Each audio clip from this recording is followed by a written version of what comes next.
He didn't lose everything in one day. That's what made it so dangerous. It happened slowly, quietly, the way water fills a room with a hidden leak. By the time Leo saw the damage, it was already above his head. Leo was 26. He had a job that most people his age would have been genuinely happy with. Software engineer, mid-level, working remotely for a logistics company based in Austin. His salary was solid. His benefits were good. On paper, Leo looked like someone who had it figured out. But Leo didn't feel that way. Not even close. He had grown up watching his father work overtime every winter just to cover Christmas. He had watched his parents stress over the water heater, the car payment, the property tax. He had told himself, quietly and seriously, that he would never live that way. He would get out ahead of it. He would build something real. Something that meant he never had to watch a bill arrive and feel that tightening in his chest. For a while, the job felt like the answer. He was earning more than either of his parents ever had at his age. He saved a portion of each paycheck. He was careful. He was responsible. And then he opened social media. That sounds small. It sounds almost embarrassing to say that a phone app changed the course of his life. But that's the truth of how it began. Not with a dramatic decision. Not with a big risk. Just with scrolling, late at night, on a Tuesday, when he couldn't sleep. The accounts he started following weren't scam pages. That's important to understand. They looked legitimate. Young men, roughly his age, talking about markets, showing graphs, explaining concepts in confident, casual voices. They used words like leverage and position and hedge. They talked about trading the way athletes talk about training. Like it was a discipline. Like it was something you could master if you just put in the time. Leo was already good at learning things. That was literally his job. He learned new programming languages when the project required it.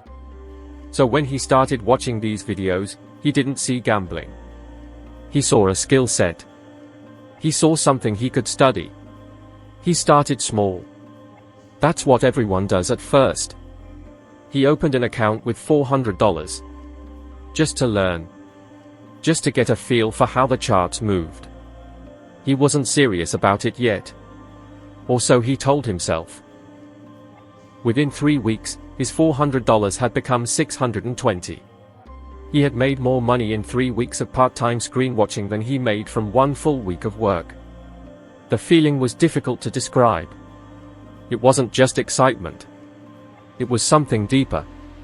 The sense that he had found the door that other people had missed. That he had figured something out. The deposits got larger. He moved from $400 to $2,000. Then to $5,000. He started using the platform's leverage features, which let him control positions much larger than what he actually had in the account. He understood the concept on paper. But understanding something and feeling it in your body during a live trade are two completely different experiences. He started waking up at 5 in the morning to check the markets before work. He would sit in the blue glow of his monitor, one window showing the trading platform, another showing his work messages. He got good at looking like he was paying attention while his mind was somewhere else entirely. His performance at work didn't collapse right away. But the edges started to soften. The quality of his code reviews dropped slightly. He started missing details he wouldn't have missed before. He didn't notice. He was too focused on the numbers in the other window. For about 4 months, Leo rode a wave of what he would later understand was luck wearing the costume of skill. He withdrew some profit, which felt like proof that it was real. He upgraded his monitor setup. He told himself it was an investment in his craft. Then came October. He had taken a large leverage position on a move he felt confident about. The trade went against him almost immediately. In what felt like minutes, his account was down by an amount that made his hands go cold. The right move was to close the position and accept the loss. But Leo didn't do that. He held. He told himself the market would reverse. He had seen it reverse before. He watched the number fall further. He added to the position. A technique, people called it. A strategy. What it actually was, in that moment, was panic wearing a technical disguise. By the end of that week, he had lost $11,000. Almost everything he had put in. In 5 days. He sat in his apartment and stared at the screen for a long time. The apartment was quiet in the way that only bad moments make a place feel quiet. He could hear the traffic outside. He felt like a stranger in his own space. He did not tell anyone. That silence was where things got genuinely dark. Because instead of stepping back, Leo decided to recover. He told himself the loss had taught him something essential. He told himself he just needed to get back to even. He moved money from his savings account. Not all of it. Just some. Just enough to rebuild. The next 2 months were a blur of small wins and larger losses. He stopped looking at the total balance and started looking at individual trades. It was easier that way. The smaller picture was less frightening. He was still working, still delivering his code on time. But something in him had gone quiet. Friends noticed. They just knew he seemed tired, somewhere else even when he was in the room. His girlfriend Priya asked him several times what was going on. He told her work was stressful. She believed him, mostly. But she noticed that he stopped suggesting weekend plans. That he seemed anxious about money in ways she hadn't noticed before. She saw the new monitors and the trading books on his desk and she asked about them once, carefully, the way you ask about something when you already suspect the answer. He said he was just learning something new. She didn't push it. She trusted him. By December, Leo had lost roughly $23,000. Not all at once. In chunks. In recoveries that didn't recover. He had depleted most of his savings. He was putting regular expenses on a credit card to keep his checking account looking normal. Christmas came. His mother made the same meal. His father told the same stories. Leo sat at the table and smiled and passed the dishes and felt entirely hollow. He looked at his parents and thought about how hard they had worked. He had promised himself he would never feel what they felt when a bill arrived. He had spent 8 months running from that fear, and had run himself directly into it. He went home and sat in the chair in front of the monitors he had bought with profits that no longer existed. He looked at the screen for a long time without opening anything. Just the desktop. Just his own reflection in the dark glass. He closed the laptop. He didn't open the trading platform the next morning.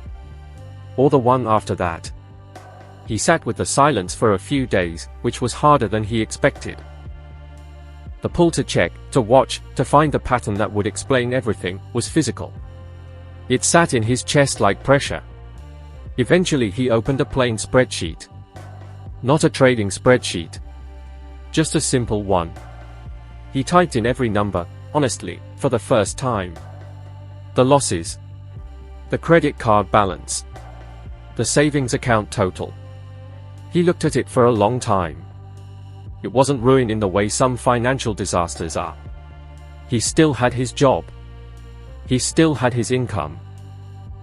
But he had taken a situation that was genuinely good and quietly, consistently, carved a large piece of it away chasing something that had never been as controllable as it looked on a screen. He made an appointment with a non-profit credit counselor. Not because anyone told him to. Just because he needed to say the numbers out loud to someone who wasn't going to be hurt by them. He walked in on a cold January morning, sat across from a woman with a calm voice, and told her everything. The number between them was real. Not a chart. A real number with real consequences. She didn't judge him. She just helped him make a plan. It took Leo almost 2 years to rebuild what he had lost. Boring decisions, one after another. He automated his savings. He paid down the credit card. He ate at home more. He stopped following the trading accounts, one at a time, the way you slowly stop visiting a place that isn't good for you. He still works as a software engineer. He still saves. He doesn't talk about it often.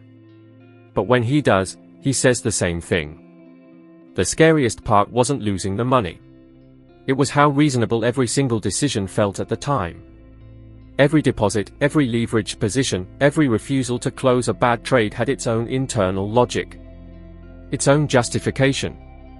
He had never felt like he was gambling. He had always felt like he was learning. And that feeling was precisely what made it so hard to stop. The screen showed him what he wanted to see.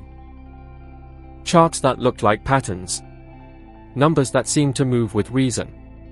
But it never showed him the luck embedded in his early wins.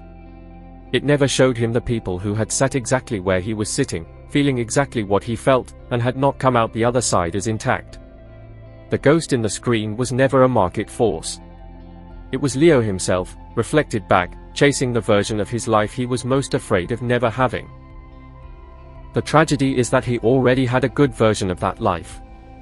He just couldn't see it clearly enough to protect it. Some things cannot be traded for a better version.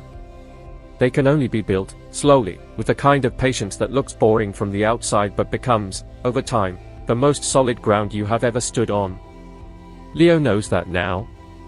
Most people learn it the same way he did.